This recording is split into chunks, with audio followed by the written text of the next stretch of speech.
Doctor Manmohan Singh ರವರ ನಿಧನದ ಸುದ್ದಿ ಕೇಳಿ ನಮಗೆಲ್ಲರಿಗೂ ಭಾಳ ದುಃಖ ಆಗಿದೆ.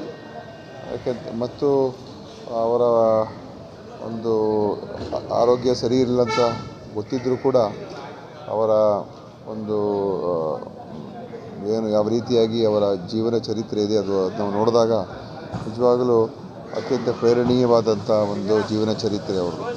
ಮತ್ತು ಈ ದೇಶ ಕಂಡಂಥ ಮಹಾನ್ ಸುಧಾರಕ ಮತ್ತು ದೇಶದ ದಿಕ್ಕನ್ನು ಬದಲಾಯಿಸಿದ ಒಬ್ಬ ನಾಯಕ. 91ನೇ ಏನು ಆರ್ಥಿಕ ಸುಧಾರಣೆಗಳಾಯಿತು, ಪಿ ವಿ ನರಸಿಂಹರಾವ್ ಪ್ರಧಾನಮಂತ್ರಿ ಆಗಿದ್ದಾಗ ಅವಾಗ ಇವರು ವಿತ್ತ ಸಚಿವರಾಗಿ, ಅದರ ಹಿಂದೆ ಅವರು ಅಪಾರ ಅನುಭವ ಹೊಂದಿದ್ದರು. ರಿಸರ್ವ್ ಬ್ಯಾಂಕಿನ ಗವರ್ನರ್ ಆಗಿ ಮತ್ತು ಪ್ಲಾನಿಂಗ್ ಡಿಪಾರ್ಟ್ಮೆಂಟಲ್ಲಿ ಕೆಲಸ ಮಾಡಿ, ಫೈನಾನ್ಸ್ ಡಿಪಾರ್ಟ್ಮೆಂಟಲ್ಲಿ ಕೆಲಸ ಮಾಡಿ, ವರ್ಲ್ಡ್ ಬ್ಯಾಂಕಲ್ಲಿ ಕೆಲಸ ಮಾಡಿ, ಅಲ್ಲೆಲ್ಲ ಅವ್ರಿಗೆ ಅನುಭವ ಏನಿತ್ತು.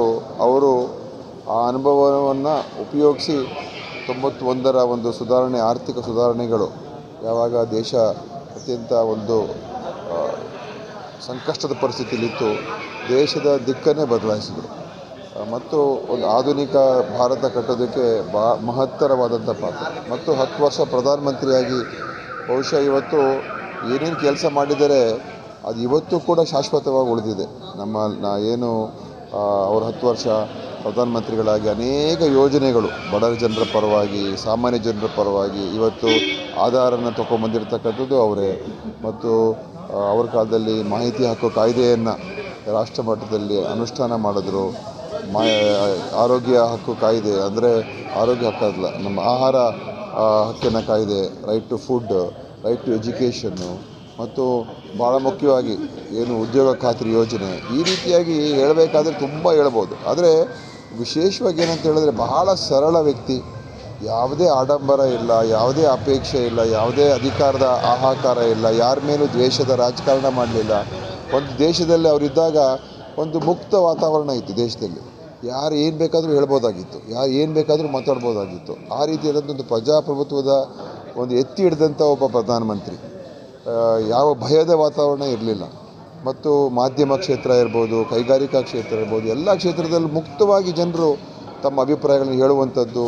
ವಿರೋಧ ಪಕ್ಷದವರು ಆಡಳಿತ ಪಕ್ಷದ ಮೇಲೆ ಯಾವ ರೀತಿಯಾಗಿ ಎಷ್ಟೊಂದು ಟೀಕೆಗಳು ಮಾಡೋರು, ಆದರೆ ಅವರು ಪ್ರಧಾನಮಂತ್ರಿಯಾಗಿ ಯಾರ ಮೇಲೂ ಕೂಡ ಒಂದು ದ್ವೇಷ ಸಾಧಿಸುವಂಥದ್ದಾಗಲಿ ಅಥವಾ ಒಂದು ಕೆಟ್ಟ ರೀತಿಯಾಗಿ ವರ್ತಿಸುವಂಥದ್ದಾಗಲಿ ಮಾಡಲೇ ಇಲ್ಲ. ಮತ್ತು ಅತ್ಯಂತ ಸಂಭಾವಿತ, ಸರಳ, ಸಜ್ಜನಿಕೆ, ಬುದ್ಧಿಜೀವಿ ಮತ್ತು ದೇಶಭಕ್ತ. ದೇಶದ ಬಗ್ಗೆ ಅಪಾರವಾದಂಥ ಭಕ್ತಿ. ಅದರ ಒಬ್ಬ ಸಿಖ್, ಒಂದು ಅಲ್ಪಸಂಖ್ಯಾತ ಸಮುದಾಯದವರು, ಅವರು ಈ ದೇಶದ ಪ್ರಧಾನಮಂತ್ರಿ ಆದರು. ಸೊ ಇದೆಲ್ಲ ನಿಜವಾಗಲೂ ಅವ್ರ ಬಗ್ಗೆ ನಾವು ಬಹುಶಃ ಇತಿಹಾಸ ಅವರೇ ಹೇಳಿದರು. ನನ್ನ ಬಗ್ಗೆ ಇತಿಹಾಸ ಸರಿಯಾದ ರೀತಿಯಲ್ಲಿ ನೋಡ್ತದೆ ಅಂತ ಅವರೇ ಹೇಳಿದರು. ನನಗೂ ಅದೇ ಅನಿಸುತ್ತೆ.